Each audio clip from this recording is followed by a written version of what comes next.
Ladies and gentlemen, this is the 12th and final round. Right hand, Golovkin steps in and down he goes again. Unbelievable. Mayweather makes him pay.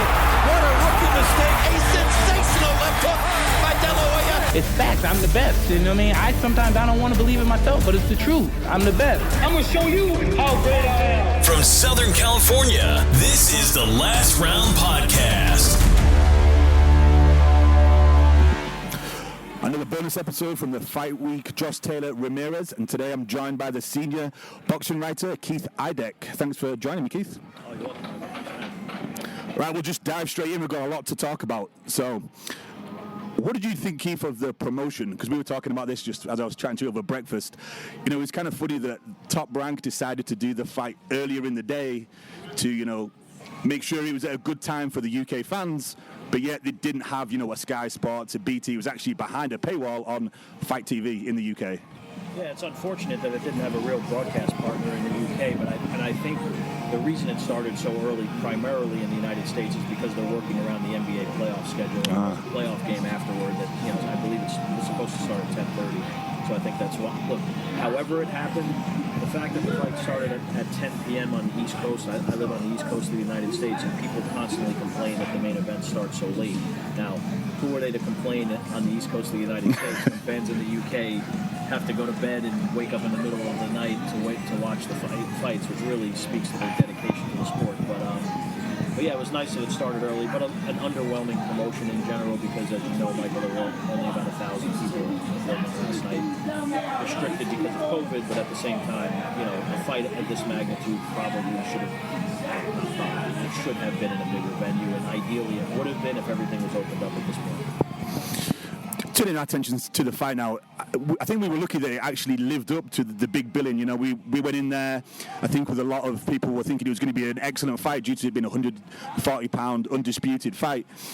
It definitely lived up to it. I thought that Taylor started kind of slow. I think I would have given him the first round, and then I think maybe 2, 3, 4, and 5, maybe 2 Ramirez. How did you see the first 6 rounds, Keith? Yeah, well, certainly 3. I was a little concerned for Taylor moving forward because I think Ramirez laid it on him so much in that round. I wasn't sure that Josh Taylor was going to make it halfway through the fight. I mean, if you go back and watch the 3rd round, he was dominated in that round, and he looked like he was wearing down a little bit. So Ramirez had such a strong 3rd round, but then I give Taylor a lot of credit for obviously coming back the way he did in round 6 and 7. Perfect placement on that little short left inside that knocked him down in the beginning of the 6th round. And then in the 7th round, you know, obviously you got to protect yourself at all times, and Jose Ramirez didn't do that.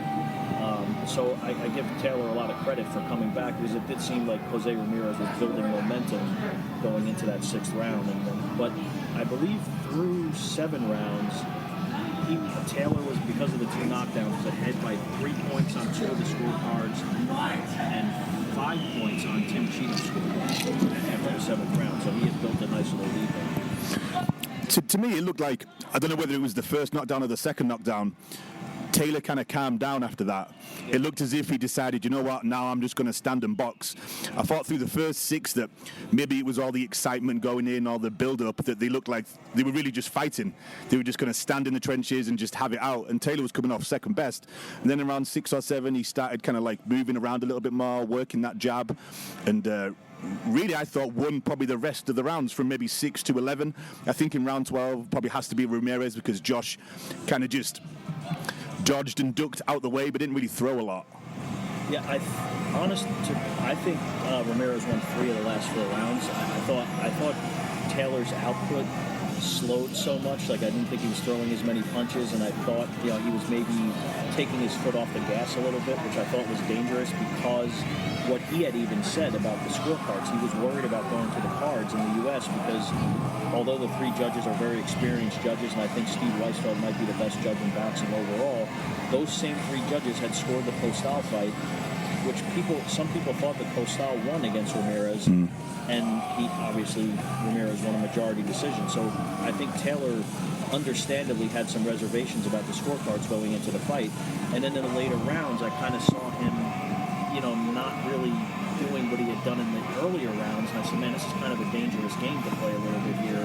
Even to the point when it went to the scorecards, I was like, man, I thought Taylor won. I scored at 115, 111 for Taylor, and I said, I just hope he doesn't, wind up on the wrong end of this because he really deserves to win the fight. Since we're talking about the scorecards, we spoke about this earlier. I was kind of scared going into the fight. The Louis Correa against Jose Enrique Vivas.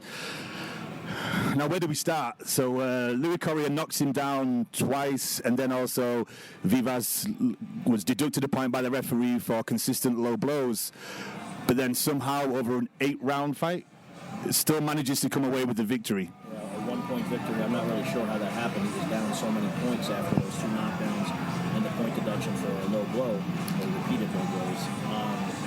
I'm very surprised that Correa lost. He did fade in the later rounds, and he really didn't do much in the 7th and 8th rounds, so he gave away a couple rounds toward the end of the fight, but I didn't really think there was any. I was stunned, honestly, when I heard those scores, and so was Louis Correa and Robert Garcia and a lot of other people, but unfortunate because the kid really, he had lost 2 close decisions in his previous 2 fights, and this really would have he's only 22 years old, but it would have rejuvenated his career, and it would have been a good win against a guy who's 20-1 coming into the fight. He deserved better than he got on the cards last night, for sure. At least, going into the main event, I thought the scorecards were a little bit tight. I probably would have had it 1 more round to Taylor. I probably would have gone 115, 111. But at least we got the right victory. Exactly. We're not sitting here today, thankfully, talking about either it was a draw or the wrong guy won. The right guy won the fight, and like I said, I had it the same way. I had it 115, 111 for Taylor. I thought he did more than enough to win the fight. I give Jose Ramirez a lot of credit because he really was on the verge of being knocked out in the 7th round, and if he hadn't been given 20-ish seconds from the time he hit the canvas until the time the action resumed, I think it was actually 22 seconds, partially Josh Taylor's fault because he came to the center of the ring as opposed to remaining in the neutral corner, where if he was in the neutral corner, I'm not sure he still would have had enough time to get him out of there because it was 12, 13 seconds. Right. But it was a long time from the time Ramirez hit the canvas until the time the action was brought together. But I respect Ramirez so much because he was really hurt after that second knockdown. The first knockdown was more of a flash knockdown, and he seemed totally fine after that because that was 10 seconds into the 6th round. The second one, he was hurt. Even though he said he wasn't after the fight, he was really hurt. To come back and win rounds in the championship rounds, I was impressed with him. What do you think they need to look at? Do you think they need to look at maybe a younger batch of referees, kind of groom them and bring them through? Because you touched on Kenny Bayless there. Normally he is one of the better referees. I thought he did have a bit of a difficult night. And, social media has kind of taken over, and I think a lot of people are looking at, we always see the same kind of older batch of referees. And, maybe you do need experience in these World Championship fights, but you can't get experience unless you put out there. Right. How do you get experience without getting experience? Right. And that's in every walk of life, right? Every industry. But the thing that I primarily had a problem with, as it relates to Kenny Bayless last night, was if you go watch the 5th round, there was a lot of clinching in the 5th round. I mean, there were 6, 7, 8 clinches in the 5th round, and almost every time Kenny Bayless stepped between them, used his arms to separate the fighters, and then let them come together.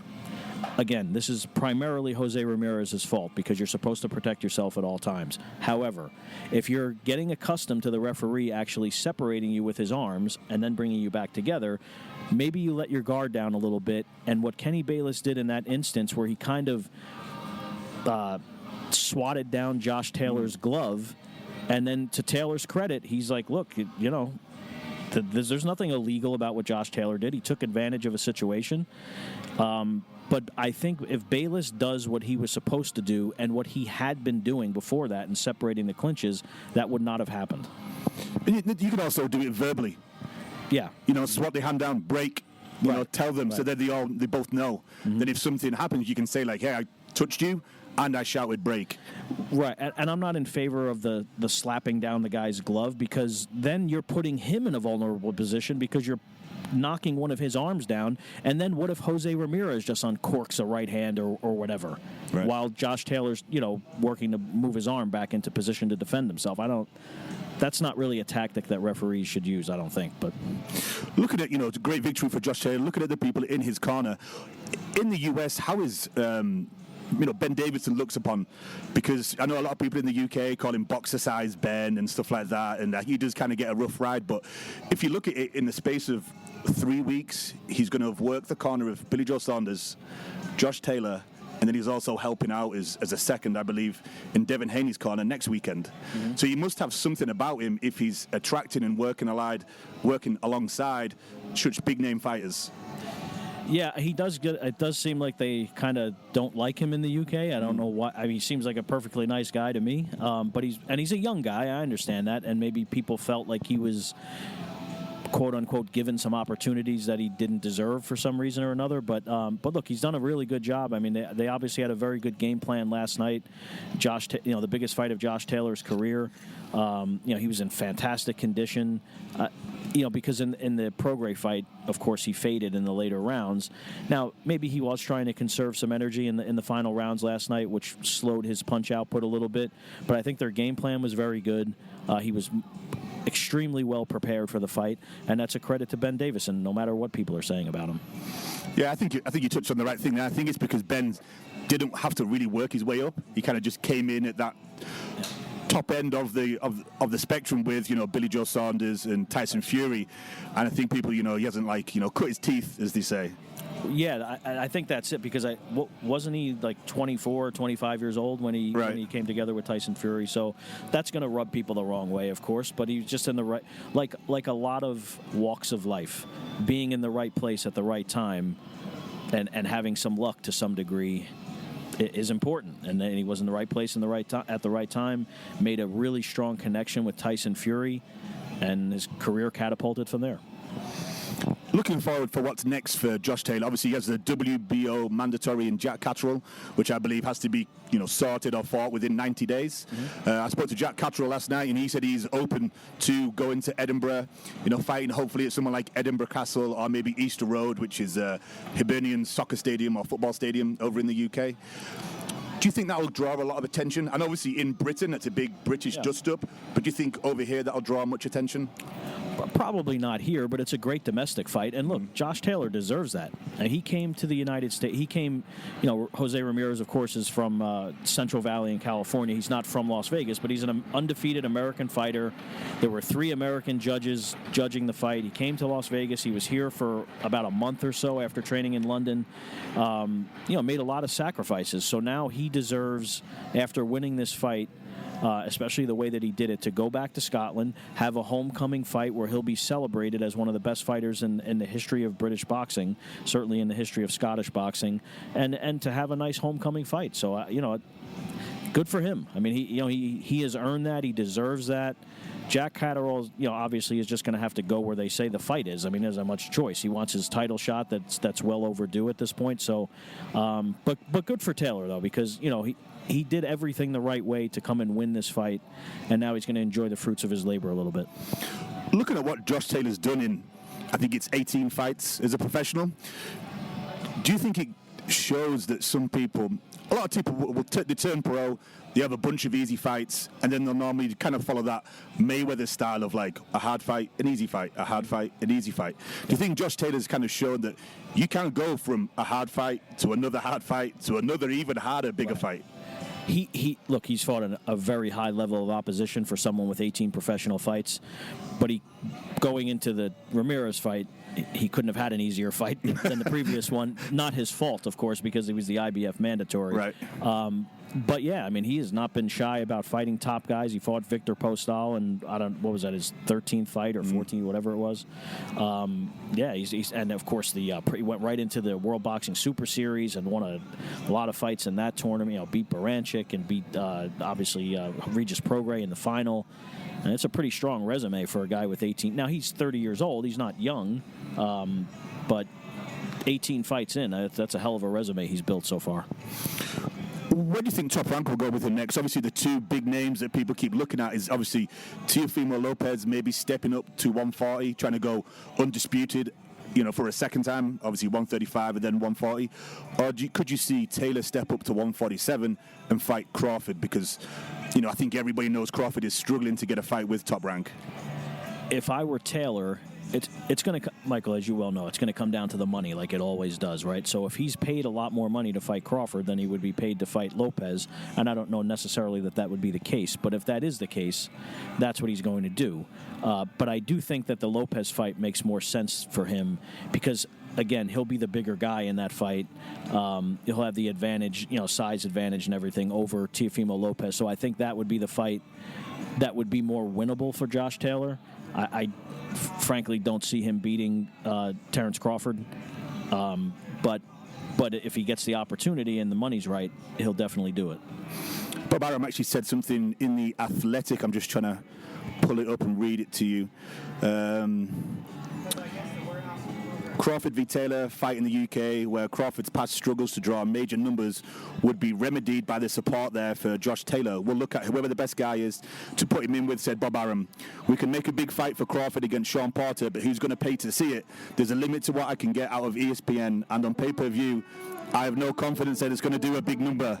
Crawford's never done anything on pay-per-view. Nothing against him. It is what it is. Well, he's not wrong, I'll say that much. But looks like we have some company here. Right.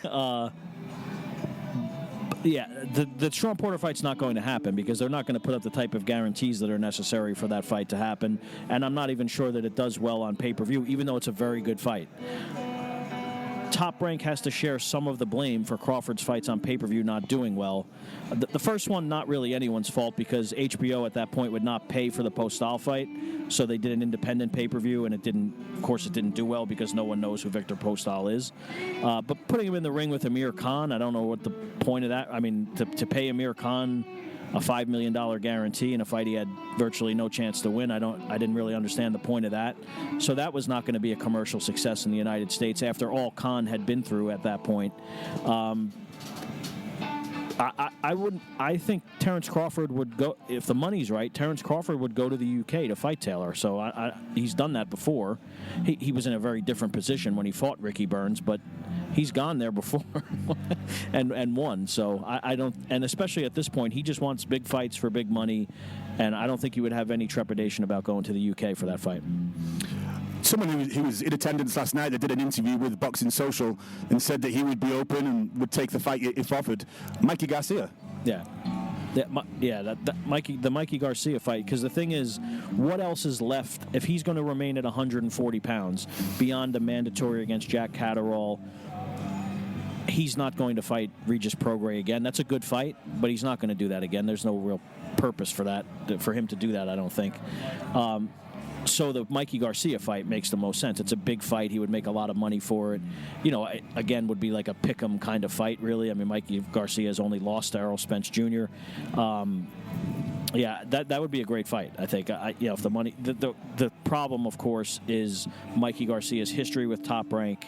Is he going to work with them again on any kind of event? Now, his brother Robert Garcia, who trains Jose Ramirez, also has said that he would work with Top Rank if if they can do business together and the money makes sense, that he would do it for the right fights. Mm-hmm. That they've said that numerous times over the last couple of years. Now, whether that's true or not, I don't know. But if it is true, for Josh Taylor, excluding the people he has already fought, the Mikey Garcia fight is obviously the best fight for him at 140 pounds. Would love to see it. I'd say I'm not optimistic that it would happen. Something that's been doing the rounds this morning and got a lot of traction on Twitter is, who do you think has the better resume at 140, Josh Taylor or Terrence Crawford? Well, probably Josh Taylor, just based on the opponents that he's beaten. Because he's beaten Prograis, he's beaten Ramirez, 2 undefeated champions. He beat Postal, who's much better than people give him credit for being. He's got good wins. Baranchik, he's got a really good resume again for a guy who only has 18 fights. Terrence Crawford cleaned out. It's not his fault that Julius Ndongo had the other, and that win hasn't aged particularly well because Julius Ndongo fell apart after he lost to Terrence Crawford. He's been knocked out multiple times, and he was a little older, but Crawford had to fight the guy, and remember, Ndongo's coming off that first-round knockout against Edward Tryanovsky from Russia, so he won the title. He had 2 of the belts. But, yeah, I mean, obviously beating Jose Ramirez and Regis Prograis is stronger than but Crawford had beaten Postal, too, and he beat the version of Postal that was probably better, or certainly better, than the one that Taylor fought and the one that Jose Ramirez fought. Somebody else who was in attendance last night was Tyson Fury. The rumor was that he was in Las Vegas. He signed the contract to fight Deontay Wilder. That fight seemed to come together rather quickly. So do you think that Bob Arum and maybe Tyson Fury and all that knew beforehand that the arbitration was going to go against them and the Deontay Wilder fight was going to be something they would have to overcome first? No, I think what happened was Bob Arum, and I don't know why this was in particular, and he knows much more about the law than I do. He's a Harvard-educated attorney, of course. He knows but I could not understand throughout the whole process how Deontay Wilder was not going to be given that. And I kept telling people on multiple podcasts and anyone I would talk to, I said, look, I don't understand how this guy has an ironclad contract for a third fight, and you're going to say that it's not happening because the time frame for it to happen has expired. Yet you've told anyone who would listen that you couldn't do the fight without a full allotment of fans in attendance, which you could not have until now. And he told me that 50 times. He told everyone else. It's on Boxing Scene and multiple other places that the fight could not happen. So how could you say that the fight could not happen and then turn around and say that it was Deontay Wilder's fault that it hadn't happened at that point? It doesn't make any sense. So I think the reason it came together so quickly is because the contracts have been, they didn't have to do anything on the contracts were constructed 2 years ago. They agreed to this 2-fight deal in May of 2019. There was nothing in there that really had to, there are little minor deal points that they had to go over, but the reason it came together in 3 days is because the contract was done already. So they didn't really have to do anything. He's getting a 60-40, Tyson Fury's getting a 60-40 split.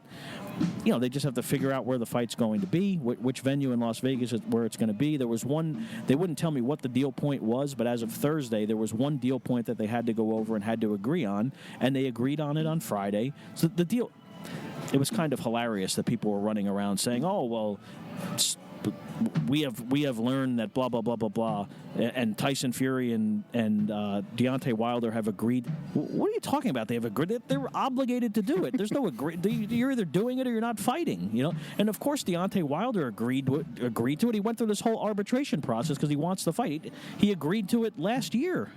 After he lost, he exercised the clause in his contract for the third fight. I believe it was like the following week or the 2 weeks later. So he had already agreed to the fight 14 months ago. Right. And people were trying to report it as it was like some big breaking thing this week. And I'm like, guys, come on. I mean, this is a done deal. I mean, it's in the contract, So, but that's how it came together so fast, Do you think we'll be surprised and Wilder may shock us? Because obviously in the first fight, Tyson Fury kind of boxed him from the outside, was robbed on the judges. The second time, Tyson just walked him down and obviously knocked him out. Do you see it going any differently in the third fight? Well, I think the third fight might be more similar to the first fight than the second fight. I don't think he's just going to walk through him like that again. But it's hard to think that Tyson Fury won't win the fight. He probably won 9 of the 12 rounds in the first fight, right? And then, like you said, walk through him in the second fight. Now, I don't know if any of Deontay Wilder's excuses have any validity whatsoever. Some of them seem so off the wall that they really could not. But the one thing that I try to remind people, because there are people just kind of discounting Deontay Wilder going into this fight. The one thing that you just have to remember is, look, he almost knocked Tyson Fury. Let's not forget, he almost knocked Tyson Fury out in the first fight. I still have no idea how Tyson Fury got up the way that he did in the 12th round of the fight. It was amazing, incredible what he did. But Deontay Wilder is the most pulverizing puncher in boxing. That has not changed. Power is the last thing to go. He's going to be very dangerous in this fight, despite what happened. I think despite what happened in the rematch. Of course, you would favor Fury, but I would say that Deontay Wilder's a live underdog because if he detonates one of those right hands, If he detonates one of those right hands, everything could change in a hurry. And Tyson Fury knows that. I mean, he's felt that power. He knows what he's dealing with there. So, I think it's going to be an interesting fight. We'll quickly preview two fights from next week, since it seems to be a band warming up in the background.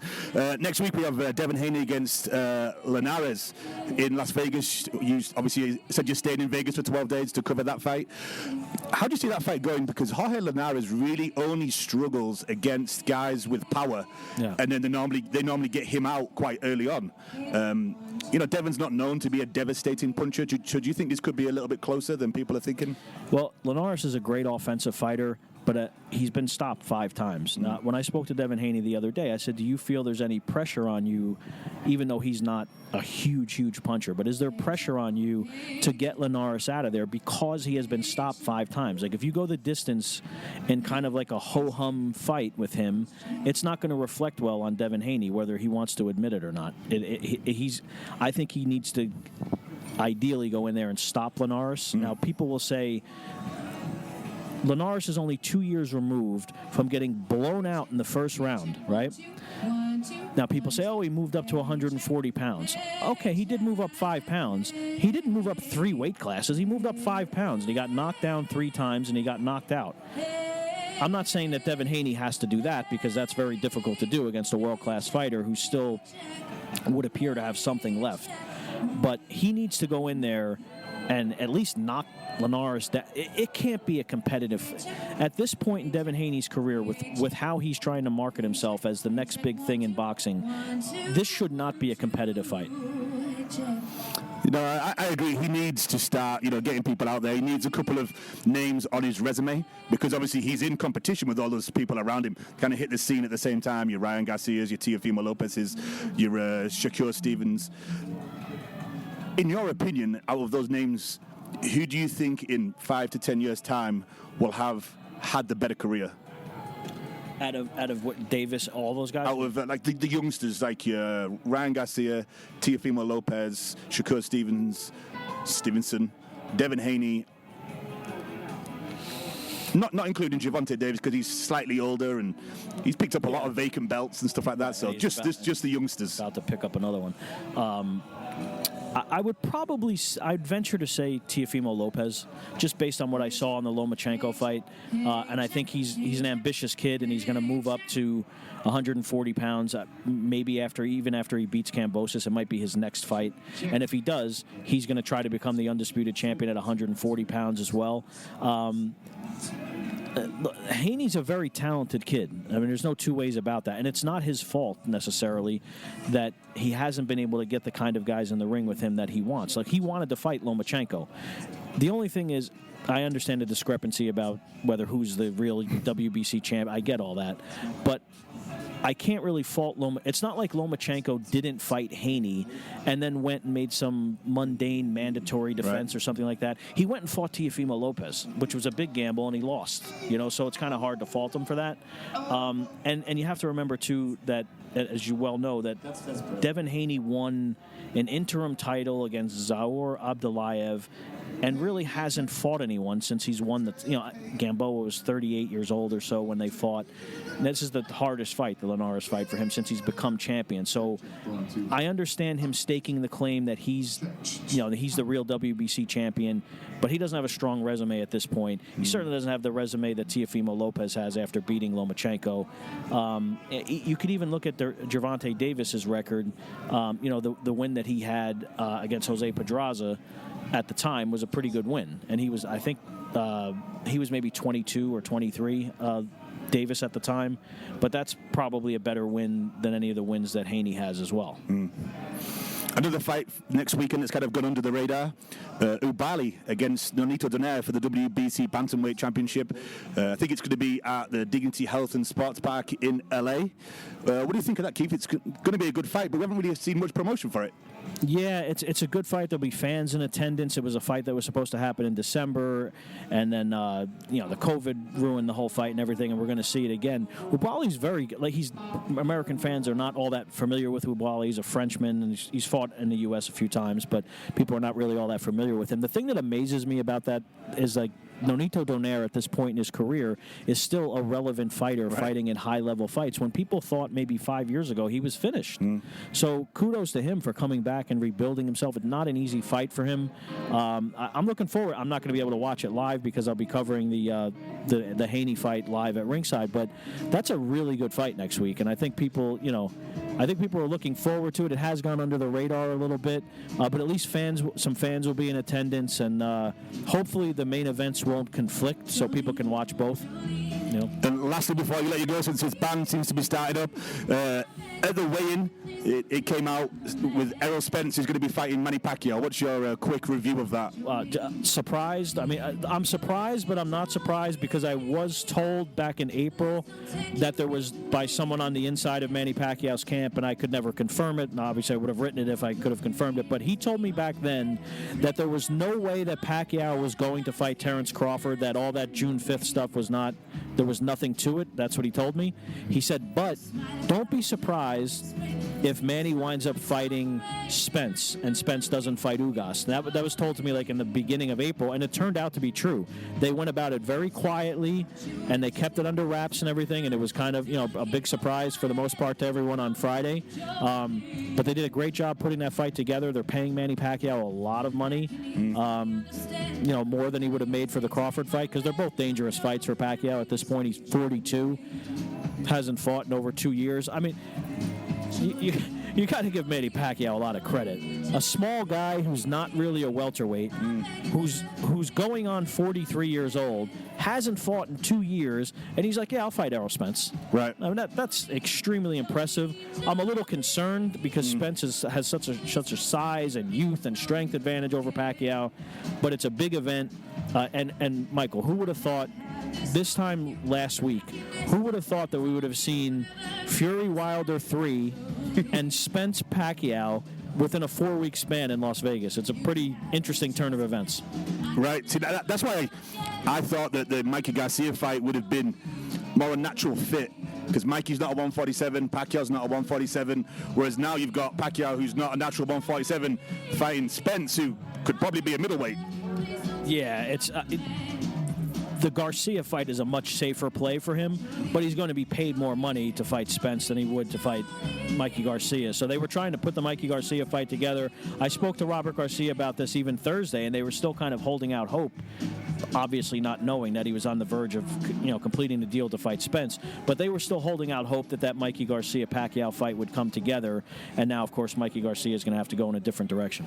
Why do you think there's more money in the Spence fight? Because I would have thought there would be more money in the Mikey Garcia fight just in terms of popularity and fans. I don't know that that's necessarily true.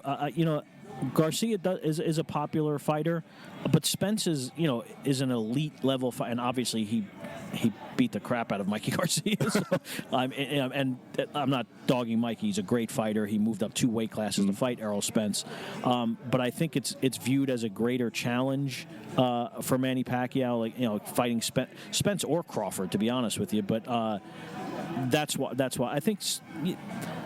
Yeah, I guess your point is Garcia is more popular than Spence, right? Yeah, but Spence is if it makes any sense, Spence is a bigger star, so to speak. I mean, he's headlined other pay-per-views and everything, and he's been on Fox and been on NBC and Fox and all that stuff. And I just think because it's a bigger challenge for him, I think there's going to be more intrigue in the fight. Like, I don't think people were as excited about the Mikey Garcia-Pacquiao fight, even though it's a much more competitive fight from Pacquiao's standpoint. I think people were more interested in him fighting Spence.